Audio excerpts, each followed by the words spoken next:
Padre nuestro que estás en los cielos, de la tierra que se muere, y en los ojos de los niños que no tienen para comer, santificado sea tu nombre. y que todo el mundo se entere de tu mano generosa, de tu fuerza y tu poder. Venga a nosotros tu reino. Y que brille lo más limpio, lo más bueno, lo más puro, lo mejor de nuestro ser. Hágase tu voluntad. Se lleve la basura, la violencia y la mentira hasta desaparecer. Así en la tierra como en el cielo. Protégenos, Señor, ayúdanos, Señor. Apreciados hermanos, el Señor los bendiga. La Corporación Renovación Carismática Católica y la Escuela de Misioneros Juan Pablo II los invitamos para que a partir de hoy nos acompañen en las enseñanzas que conforman la segunda parte del curso, el poder de la oración de intercesión, cuyo tema central de reflexión es el poder de la fe y la oración de intercesión en los siervos de Dios en el Antiguo Testamento. En esta primera enseñanza se compartirá el tema pastoral en la iglesia primitiva y modelos de intercesión en el Antiguo Testamento. El Señor los bendiga. Danos hoy nuestro pan de cada día. La naturaleza se reparte entre la gente de manera natural. Y perdona nuestras ofensas. Tú nos enseñaste a querer a tus hermanos y a saberlos perdonar. Así como nosotros perdonamos a los que nos ofenden. De la injusticia, los tiranos, los cobardes, los racistas y el dolor. No nos dejes caer en la Que tentación. se enferme lo bonito, los cristianos y el amor del corazón. Y líbranos del mal. Bendícenos, Señor, escúchanos, Señor. Amén. Queridos hermanos, en la fe de nuestro Señor Jesucristo, nuevamente nos alegra poder llegar a ustedes hoy con la gracia de Dios que nos permite compartir estas reflexiones, estas enseñanzas de esta segunda parte del libro del poder de la oración de intercesión.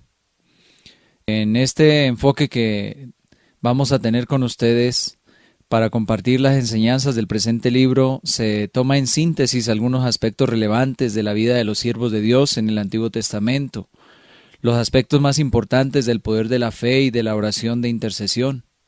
También está basado en la experiencia del hermano que ha escrito este libro, que durante 44 años ha estado sirviéndole al Señor en la iglesia y en este caso en la línea de la renovación carismática. Por eso, al reflexionar sobre el testimonio de los grandes siervos y siervas de Dios en el Antiguo Testamento, vamos a ir creciendo en la sabiduría, en la fe y en el don de la oración de intercesión que tiene poder para salvar el mundo. Estas enseñanzas nos llevarán a la acción, particularmente para la oración por nuestras familias, por nuestros grupos apostólicos, comunidades eclesiales y el mundo entero. Mira, mis hermanos, estamos necesitados en estos tiempos de mucha oración. En el Antiguo Testamento, los siervos de Dios tenían la oración y la fe, como lo expresa algún hermano, como esa gran llave de oro para recibir todas las gracias de Dios, de la misericordia de ese Dios. Por eso la importancia del poder de la fe y de la oración de intercesión se revela en diferentes partes de la Biblia, llenas de historias de hombres y mujeres que experimentaron resultados poderosos a través de una eficaz intercesión. Miremos lo que nos dice el Santo Padre Francisco al respecto del poder de la fe y de la oración de intercesión cuando nuestros antepasados obraron grandes milagros. Palabras textuales del Papa, tomadas de Evangelii Gaudium, el numeral 283. ¿Qué nos dice el Papa en esta exhortación apostólica? Los hombres y mujeres de Dios fueron grandes intercesores. La intercesión es levadura en el corazón de la Santísima Trinidad. Es un adentrarnos en el Padre y descubrir nuevas dimensiones que iluminan las situaciones difíciles y las transforman. Podemos decir que el corazón de Dios se conmueve por la intercesión, pero en realidad Él siempre nos gana de mano y lo que posibilitamos con nuestra intercesión es que su poder, su amor y su lealtad se manifiesten con mayor nitidez en el pueblo. Qué hermosas palabras donde nos enseña y nos hace ver a nosotros también ese gran corazón que Dios tiene cuando ustedes y yo nos convertimos en intercesores. Así desde el Antiguo Testamento siempre ha sido Dios el mismo, lleno de amor, de ternura, de misericordia, cuando le clamamos, cuando le oramos a Él por nosotros y también por el pueblo, por nuestros hermanos. Por eso, teniendo en cuenta que el estudio de las Sagradas Escrituras siempre nos deben llevar a ser más y mejores personas. Al reflexionar sobre los hechos, palabras y obras de los grandes siervos de Dios del Antiguo Testamento, recibiremos una sabiduría divina y humana para crecer en el amor, en la fe y en el poder de la oración de intercesión, que nos lleven a ser discípulos misioneros del Señor y a formar discípulos para el Señor en la iglesia, así como se lo expresaba San Pablo a Timoteo en 2 de Timoteo capítulo 2 verso 2, que le decía: lo que aprendiste de mí, confirmado por numerosos testigos, confíalo a hombres que merezcan confianza, capaces de instruir después a otros. Entonces también es importante tener en cuenta esto porque nos ayuda con ello a crear escuelas de evangelización y de oración de intercesión, para que todos los participantes también promuevan los 5 elementos constitutivos del discípulo misionero del Señor, que son, ¿cuáles son estos 5 aspectos? La oración, la nueva evangelización, la renovación, la formación y la misión en la iglesia. En este caso, en la línea de la renovación carismática que estamos trabajando nosotros también, con un énfasis especial en el poder de la nueva evangelización, de la fe y de la oración de intercesión.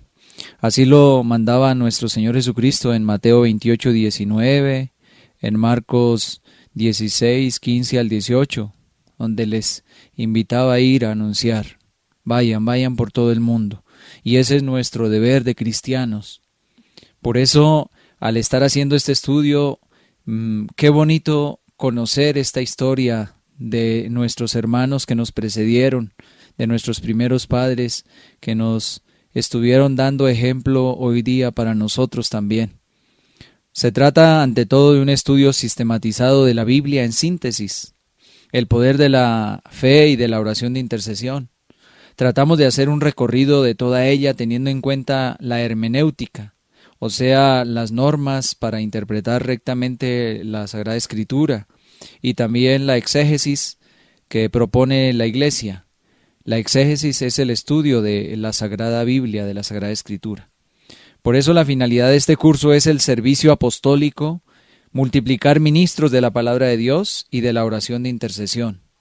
A través de una visión global del Antiguo Testamento, paso a paso, en un recorrido progresivo por las diferentes etapas históricas del desarrollo de la fe y la oración del pueblo de Dios. O sea, mire, esto es para chicos y grandes, de verdad que sí. Para personas que estén interesadas en conocer un poco más cómo fue este proceso desde el Antiguo Testamento, desde el Génesis, mirar ese inicio en la fe, en la oración de nuestros primeros padres cuando Dios hizo su obra en cada uno de ellos y por la intercesión de ellos.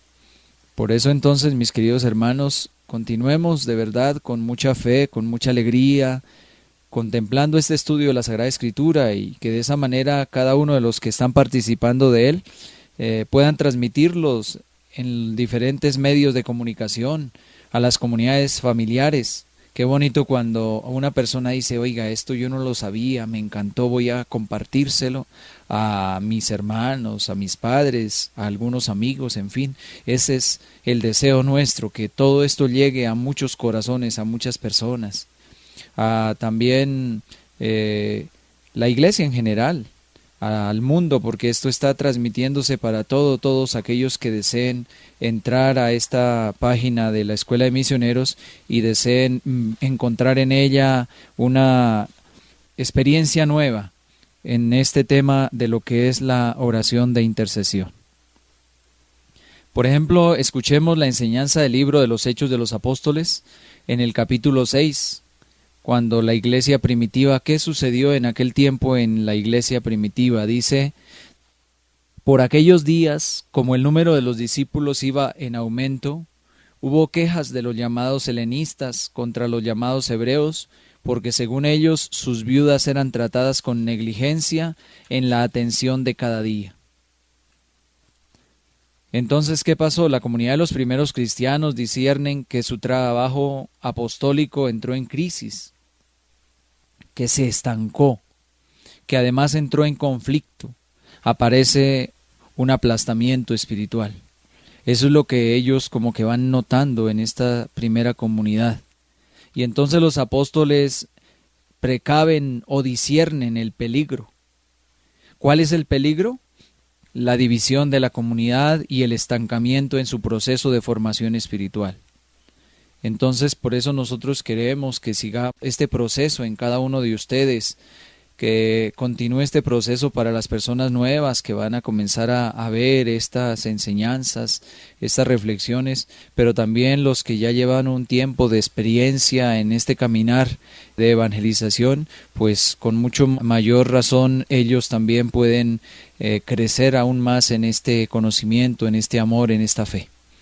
Por eso entonces estamos mirando qué sucedió en esta primera comunidad primitiva. Se produjo un conflicto entre dos grupos sociales, los judíos llamados hebreos que no habían salido de su tierra y los judíos helenistas que se habían criado en países griegos. Y entonces la iglesia, movida por el Espíritu, afronta los conflictos que provocan los judíos de cultura griega. Estos consiguen una organización propia. Además, los apóstoles pueden así dedicarse de lleno a su tarea más específica, que es orar y anunciar la palabra de Dios. O sea, mire, esto Dios a cada uno le va dando una gracia especial. Nosotros en este tiempo de recorrido con el Señor, en esta escuela de misioneros, qué bonito encontrar un grupo de personas o un sinnúmero de personas que van llegando y se van enamorando del Señor y a la vez de ese deseo grande de anunciar a Jesucristo, de anunciarle a los hombres que verdaderamente el Señor tiene el poder para transformar nuestras situaciones, pero también de comenzar una vida de oración personal, familiar, comunitaria. Todo esto va haciendo que la comunidad crezca, que la comunidad se vaya renovando cada día. ¿Por qué? ¿Qué había pasado entonces en aquel tiempo? La comunidad de los primeros discípulos se estancó en su crecimiento espiritual. O sea, ya ese estancamiento se va convirtiendo en una sola rutina quizás. Todos estaban trabajando más en la pastoral social o de administración y dejaron a un lado la oración y la predicación de la palabra de Dios. La dejaron en un segundo lugar. Y así pues desde luego que la obra no va creciendo, los seres humanos no vamos creciendo, porque la verdad de la oración, lo decía el Papa, implica la verdad de la vida, así lo expresaba en alguna ocasión San Juan Pablo II. En Hechos capítulo 6 verso 2 dice que los 12 reunieron la asamblea de los discípulos y les dijeron: no es correcto que nosotros descuidemos la palabra de Dios por hacernos cargo de las mesas. O sea, no es justo que ellos dejaran de anunciar a Cristo, de anunciar el mensaje de salvación a las personas por estar sirviendo a las mesas. Entonces hay que darnos cuenta que los apóstoles explicaron que debían permanecer fieles a su primer llamado o a ese llamado principal que el Señor les había hecho, que era la oración y el ministerio de la palabra. Como que era injusto para ellos gastar su tiempo administrando las necesidades prácticas de las viudas cuando otros lo podían hacer. Miremos, por ejemplo, hoy día en nuestros tiempos, para ello existen organizaciones para ayudar a los más necesitados. ¿Cuál es nuestra misión? Debemos preguntarnos cada uno y discernirla. Si es estar ayudando en la pastoral social, sirviendo en ella, o de lo contrario el Señor nos ha puesto su palabra en nuestro corazón, en nuestra vida, para que por medio también de la palabra de Dios lleguemos al corazón de las gentes y aún así se abran más a la acción social también, claro, porque al llegar el Evangelio, al llegar el mensaje de Cristo al corazón de los hombres, los hace cambiar su mentalidad, les hace quitar ese corazón quizás duro como la piedra y así abrirse a sus hermanos, a las necesidades de cada uno de ellos, porque esa es la misión del Evangelio. Démonos cuenta, por ejemplo, en la vida pública de Jesús, cuando llegaba a algunas casas de familia, hablemos concretamente del caso de Zaqueo, cuando él tuvo esa experiencia de Cristo, un hombre quizás duro para soltar de lo que Dios le había dado, y sin embargo le habla a Cristo y le dice: mire, de ahora en adelante voy a ¿qué hacer? A hacer un cambio en mi vida, voy a devolver lo que me he robado, voy a ¿qué? A ayudar, voy a compartir con mis hermanos. Y es que eso es, al anunciar nosotros la palabra de Dios y al dedicarnos también a orar para que el Señor haga su obra, seguramente que las cosas van cambiando cada día. Entonces los apóstoles nombraron un grupo de discípulos que se dedicaran a la pastoral social, a la ayuda de los pobres, de los necesitados. ¿Qué dice en Hechos 6 del 1 al 7? Por lo tanto, hermanos, elijan entre ustedes a 7 hombres de buena fama, llenos del Espíritu y de sabiduría. Les confiaremos esta tarea, mientras que nosotros nos dedicaremos de lleno a la oración y al ministerio de la palabra. Y entonces organizaron la comunidad en diversos ministerios de servicio. ¿Y qué pasó de ahí en adelante? Pues la palabra de Dios iba creciendo, en Jerusalén se multiplicó considerablemente el número de los discípulos y multitud de sacerdotes iban aceptando la fe. Entonces pensemos hoy día, ¿cómo fue que llegaste hoy a los caminos de Dios? Alguien te habló de Cristo, alguien te anunció el mensaje de salvación, y esa es la misión nuestra. Por eso a través de este medio queremos llegar a muchos de ustedes, anunciándoles esta gran verdad, el mensaje del Señor que nos puede salvar, que nos puede ayudar, que quiere transformar nuestra vida, pero para que también nos unamos en oración, ahí donde nos encontramos, podamos orar en común, porque ahí esa comunión de los santos también existe, la comunión de la iglesia triunfante, la comunión de la iglesia que va aquí purgante también, la comunión de la iglesia militante, que somos cada uno de nosotros. Importante la oración en estos tiempos. Entonces, así el mensaje de Dios se va extendiendo. Así la palabra de Dios va llegando a muchos hermanos, a muchos hogares donde quizás nunca han oído hablar de Cristo. Entonces aquí nos hacen como una pequeña reflexión. Pero digo yo, ¿de qué sirven las prédicas, las meditaciones y todos los otros medios que dan los maestros de la vida espiritual sin la oración? Cuando el Señor ha dicho que no quiere conceder sus gracias sino al que reza. Por eso dice el Señor en Lucas capítulo 11, verso 9 al 13, pidan y se les dará, busquen y encontrarán. O sea, es la invitación que Él nos hace a orar, porque nos gastaremos nuestra vida quizás haciendo tantas cosas y predicaremos miles y miles de reflexiones, pero si no oramos para que Dios llegue al corazón, a la conciencia, a la vida de quienes la escuchan, seguramente que no va a dar fruto. Así también como cuando uno siembra una semillita, ¿verdad?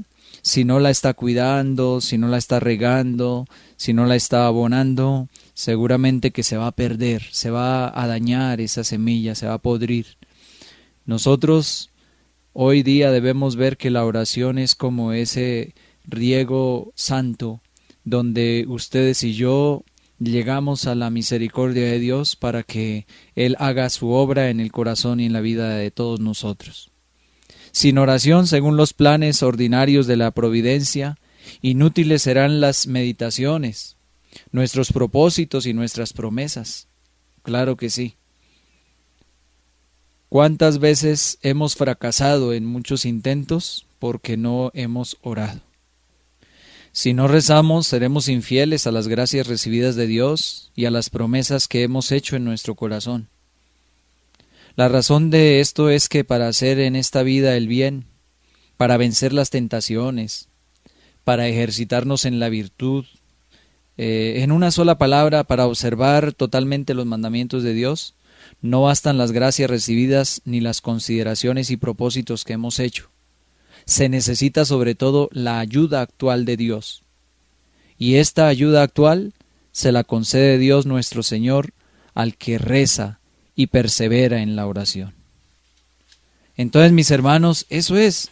Debemos ir teniendo en cuenta y claro todo esto. Entonces, en esta segunda etapa de este libro, ¿qué vamos a ver? Los modelos de intercesión en el Antiguo Testamento. En la carta a los Hebreos, en el capítulo 11, verso 1 al 40, vamos a ver que nos muestra este apóstol Pablo en este pasaje bíblico una historia de oración y de fe a través de las gestas o de las hazañas y logros de algunos personajes o de los protagonistas que ahí nos presentan como campeones y testigos de la oración de intercesión y de la fe. Ustedes que tienen su Biblia ahí en la casita o busquémoslo y verá en Hebreos 11 del 1 al 40, ahí nos va mostrando y nos nombra uno a uno estos personajes muy importantes del Antiguo Testamento que lograron grandes cosas, grandes hazañas, ya lo expresábamos, por medio de la ¿qué? De la oración, por medio de la fe. Entonces, este recorrido histórico es largo y detallado.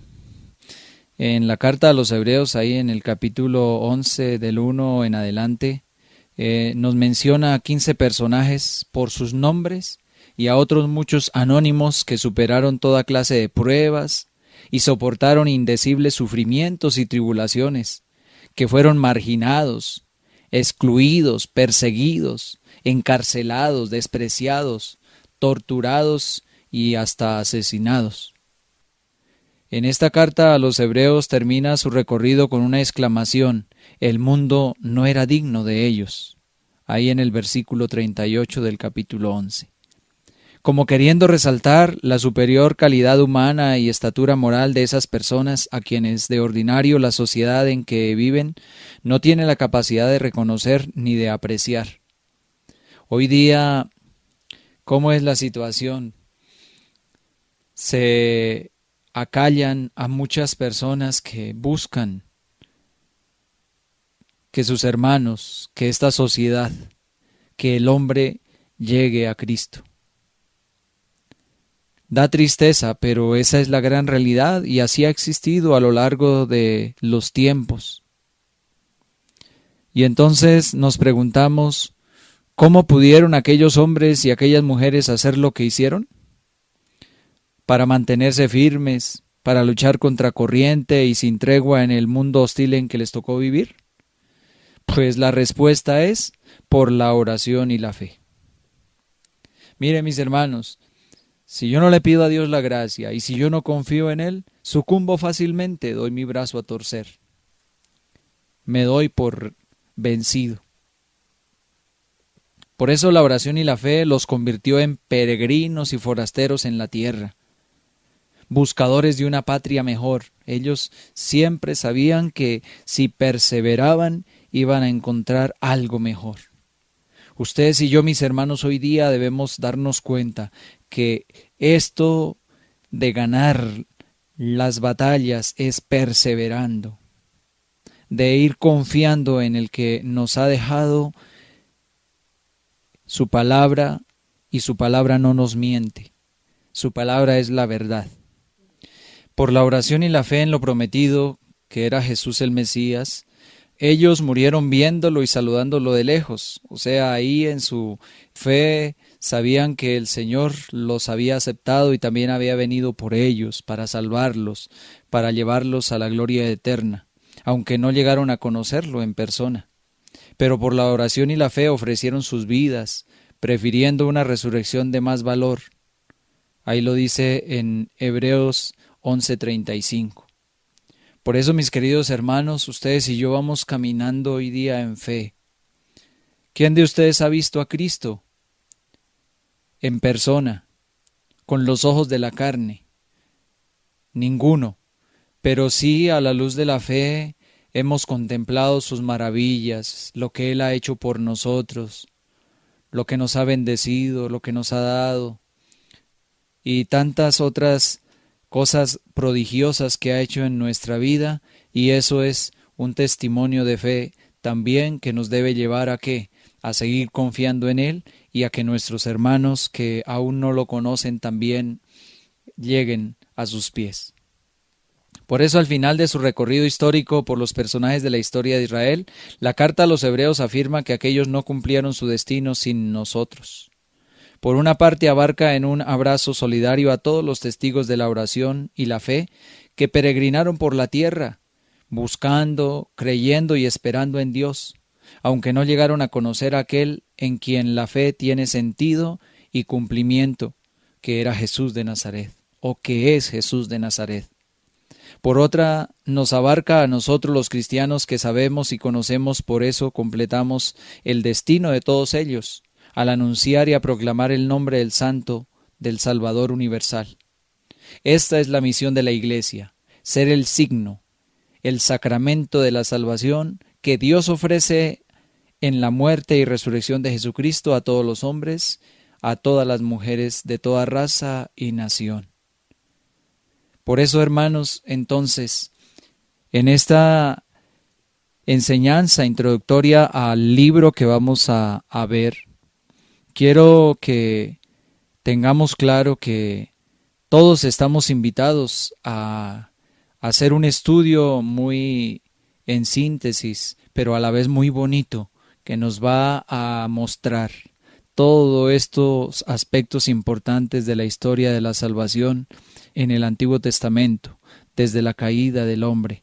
Entonces, yo los invito de todo corazón para que con fe y confianza proclamando el amor y la misericordia de Dios, pero que no nos falte la fe, que no nos falte la oración y la confianza en el Dios que ha venido a salvarnos y que ha venido a bendecirnos. Dios me los siga bendiciendo, mis queridos hermanos, y entonces retomamos nuestras enseñanzas con cada uno de ustedes para que las compartamos, para que las llevemos a aquellos que de pronto las están necesitando hoy día. Bendícenos, Señor.